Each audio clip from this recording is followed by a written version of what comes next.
今天要大解密 Google 为什么会成功，刺马队和海豹部队的成功秘密。如果你想知道团队合作要怎么样才能在最短的时间内得到最大效率和功率，只要掌握3大关键技巧，就能打造出最强大的成功团队。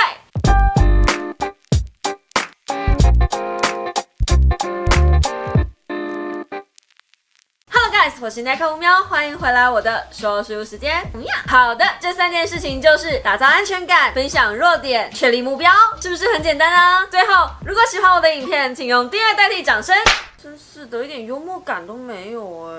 首先，我们要知道一个好的团队需要一个好的灵魂人物。俗话说，一颗老鼠屎坏了一锅粥。假设今天开会的时候，大家都在专心讨论，有个老鼠屎一直不断的大量释放出负面情绪，讨厌鬼、懒鬼、扫兴鬼，只要会议上有一个这样的人，基本上很快大家就会变成死气沉沉，无法投入专案。这不是我一个人胡说八道，是澳洲南威大学研究组织行为的一项实验。他们发现，只要在任何会议里插入一个这样子行为特质的人，很快其他人就会觉得这个专案不重要，也不需要投入太多的时间和心力。但只有一个团队例外，这个团队有个人叫做强纳森。强纳森没有什么特别的，但他有一些肢体语言让人无法忽视。譬如说，当他发现团队内有讨厌鬼，并不会第一时间排斥，而是不带轻描的面带微笑，甚至把身体往前，亲切的回应一切混蛋的行为。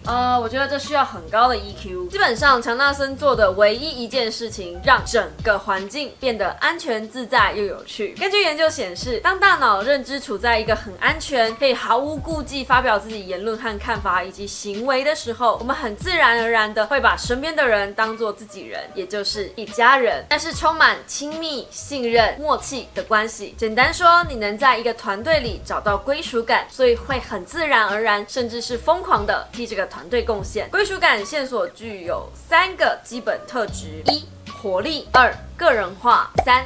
未来方向。当这些讯息都完整传达之后，就会带来归属感，进而有一份安全感。由这里开始，我们进入了第1个条件，打造安全感。我先举个安全感的例子，请问我可以借用一下你的手机吗？真抱歉，雨下得这么大，请问我可以借用一下你的手机吗？好的，那么你会愿意把手机借给谁呢？其实乍看之下，这2句话并没有什么不同，但根据哈佛商学院的研究，第2个情境的成功率提升了420%。关键在那9个字，真抱歉，雨下得这么大，提升了2个人之间的共同处境。之前我提过的1914年法兰德斯战壕战，在45页开始有了详细的德英对峙中，因为圣诞节和各种小节日，双方有了休战默契，不只是在圣诞节当天双方放下武器一起唱歌，后来德军还有个狙击手会在每天晚上9点送出他的晚安吻，直到隔天早上他都不会再开枪。另一个英国枪手则是会随着流行音乐有节奏的射击。原来人民的纳税钱都是花在这里啊！最后讲个安全感带来的团队好处。Google 一开始也是一间小公司，当年他们的对手都是一些国际知名的大广告企业，没人看好他们能夺下任何比赛或募资。不过他们却办到了，起因只是因为他们的创办人在公布栏上贴了这些广告，逊毙了。其实 Google 一开始的程式也没有写得很好，而且又是小公司，说真的，对比资料并没有太多。当他们提出关键字广告，搜寻出来的结果可以说是天南地北的差距。但是 Google 的工作环境是任何人随时都能挑战创办人。某天，在一个星期五的下午，一个工程师为了泡咖啡看到那张便条纸，他甚至不是搜寻引擎部门的工程师哦，但是他有了一些模糊的想法，没有经过任何人的同意就开始撰写搜寻条件。他自主加班，花了一整个周末，在星期一的时候，他成功解开了搜寻率的问题。1年后，给 Google 带进了快1亿美金的收入。我们都知道这个数字在今天绝对不止这样。Google 没有官僚制度，没有公司决策，他们就有一个最简单的运作方式：发现问题，解决问题。很简单的理念，但现在能做到的大公司，至少在台湾我还没发现啊。第2个技巧很神秘，分享弱点。在开始这个故事之前，我要先提醒你们，这个故事我是在飞机上看到的，一则有关于坠机的故事，超有情境的，我强烈建议大家试试。1989年，一个风和日丽的下午，一台飞往芝加哥的联合航空空232号航班，搭载了285位乘客。在饱餐饭后，突然机尾发出一声轰隆巨响，飞机开始失去控制。机长跟副机长2个人试着操控飞机，但他们几乎快要抓不住控制感。这时候，坐在头等舱有一名联合航空的飞行教官，他的工作就是告诉飞行员要怎么处理突发状况，所以他请空服员告知机长，他愿意提供协助。机长回复他，请他过来。后来教官告诉记者说，身为一名飞行员，我看着2个穿着短袖衬衫的驾驶紧抓着操控杆，手上青筋毕露，关节都发白了。我第一个念头就是，天哪，我今天下午死定了。他试着检视仪表板，但场面一片混乱。于是教官跟机长说，告诉我要怎么帮忙。3个人开始进行一连串简短急促的沟通，只为了操控一台控制不住的飞机。这一串对话真的很精彩，如果想直接去书局翻的人，请翻118页。他们很多都只用2到3个字快速交流，其中最大的重点是他们的内容大量提供了地方机组人员一个讯息：我们现在没有人知道该怎么办，可以请你们协助我们吗？一大串欠缺自信的快速沟通，让232号航班有惊无险的用2倍的飞行速度和6倍的下降速度迫降在玉米田里。后来他们做过不少次模拟试验，都没有这次的经验这么成功。原因很简单，他们勇于求助，曝光自己的弱点。如果当时机长没有求救，一味的本能抓住了控制感，说我控制住了，那今天的结局就可能不是 happy ending 了。所以机长放下身段说，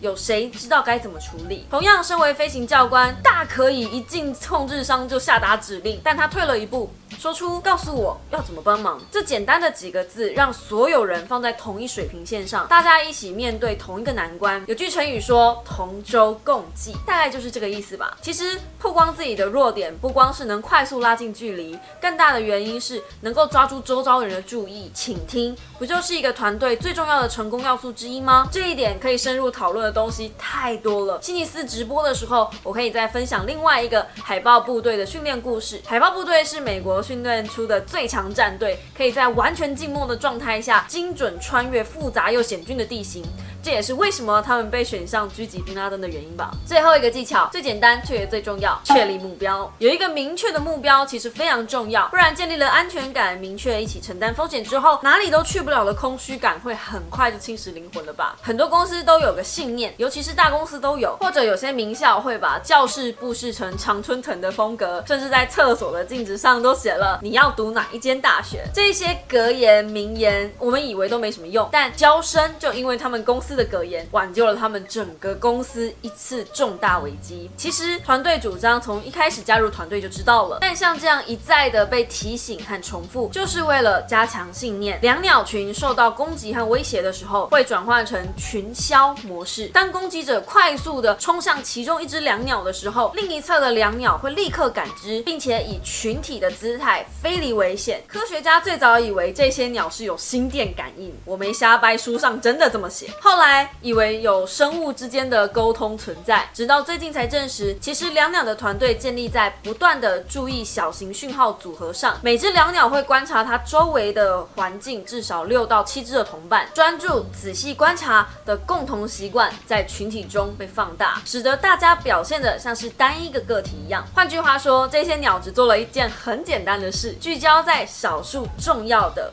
标志上。其实有很多的故事和案例可以说，这本书我看得很过瘾的原因是，它几乎是用大量的故事举例说明，最后还有实作案例分享，不是空口说白话，甚至是有实验过程，告诉你可以怎么样慢慢的一步一步做到这3件事情。虽然简单说是3件事啦，但里面又细分了很多 mega， 是真的要实际实行过才能体验故中奥秘的。原本我觉得这本书可能只有主管级的人，或是工作上有跟团队相处的人会需要。我自己看完之后，其实也看到不少人生道理和做事情的方式。书中真的有太多故事，我没有办法在影片里面每个都分享给大家。相信我，我真的很想。这本书像是写给大人的床边故事书，轻松、简单、深刻，同时又不失幽默。我真的很喜欢坠机那一篇，如果可以不要在飞机上面遇到就更好了。星期四我会在直播的时候跟你们分享海豹部队和刺马队的故事。看时间状况，也许我会再讲讲招生的公司到底发生了什么公关危机。所所以如果有时间的话，记得星期四回来参与我的直播哟。好啦，星期二晚上8点的说书时间到这里进入尾声啦。如果喜欢我的影片，请记得用订阅代替掌声，或者按下大大的喜欢。心有余力的话，每个月75块钱请我喝杯茶，支持我在这里与你分享一本好书给你，我会非常感谢你的。真的，最近要结婚才发现做梦也是要付钱的。废话不多说，我们星期四再见吧，大家拜拜。妖兽这本书真的有够好看，至于为什么我没放进去2019年必读呢？一来我是觉得好像不是每个人都需要，二来我会怕年龄层太低的人可能看不懂故事要传达的东西。我想这本10岁以下就真的不太适合了。不对，我的频道好像没有10岁以下的观众了耶，大家都老，我是说大家都长大了呢。